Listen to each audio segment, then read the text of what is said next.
Hi, I'm James Gilliland. I studied the Master of Architecture at Deakin University between 2012 and 2014. So now I'm working for a large commercial practice called Clarke Hopkins Clarke. So I've worked on a real range of architecture typologies. The first large firm that I'd worked for, we were mostly focusing on high-rise construction, and that ranged from anywhere between 4 stories and 80 stories. But now at Clarke Hopkins Clarke, mainly what I'm working on is a mix of still that commercial architecture, but we're doing a lot of community projects and working with some of the biggest social housing providers. So I'm working on quite a few projects at the moment. One of the projects that I'm most interested in is a project with Aboriginal Housing Victoria. So this is a small 10 apartments in our company. 10 apartments is quite a small project, but it's a small, sustainable, compact, quite an efficient building. And this is the first time that this organisation has done multi-residential housing. And it's about keeping up with the needs of Aboriginal Australians and, feeding into that need of housing and providing, quality housing for Aboriginal Australians. My path to studying architecture, I was always interested in design as a young kid. I can remember going around looking at many houses and I started to draw some plans. And that was the beginning of being interested in design and the built form. But I wasn't always the best student. I went to 5 primary schools and I really struggled to focus. And even at high school, I was given a lot of opportunities and I'm really grateful for that. But it was probably in about year 10, year 9 that I actually met an architect. And that architect, he was a really approachable sort of guy. And he made me feel that architecture could really be a career that I could pursue. So in year 11 and 12, I was able to focus a little bit more. And thankfully, I made it into an architecture degree. And that's how I find myself where I am today. So my studies at Deakin were great, to be honest. The campuses are on the waterfront. It's an old historic building that's been refurbished.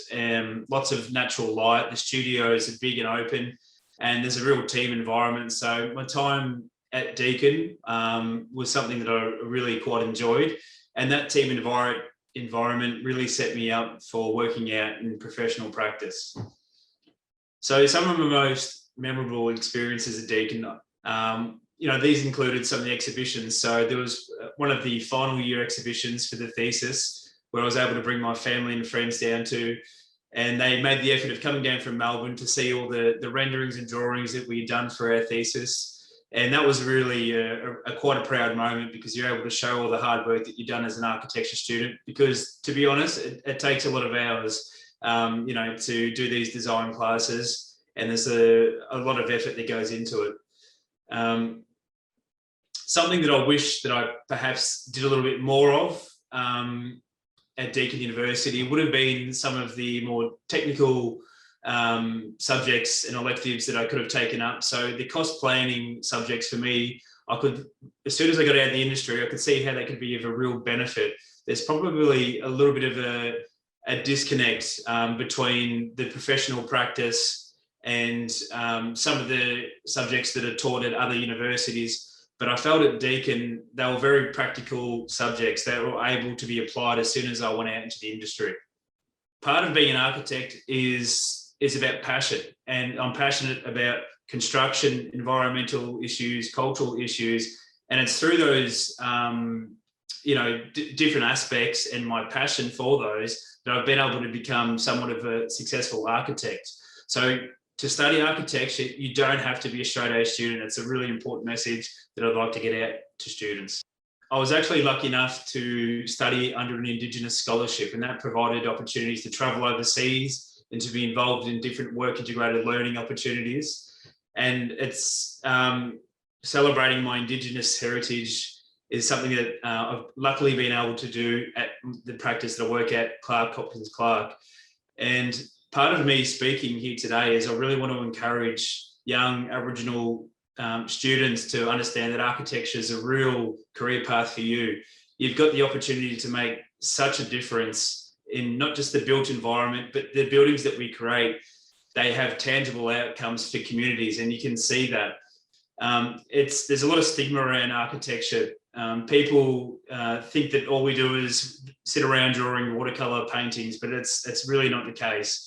You're involved in design, construction, all different aspects of sustainability, working with community groups and cultural groups. You're at the forefront of dealing with environmental issues. So you really do have the opportunity to affect change at a really macro scale. So there really aren't too many opportunities out there that you can do such a thing. And I really would encourage anyone that really wants to make change at a bigger scale to consider architecture. Best of luck with your studies. So just remember that it's a long game. Architecture really is a marathon, and you're just doing your warm-up stretches now.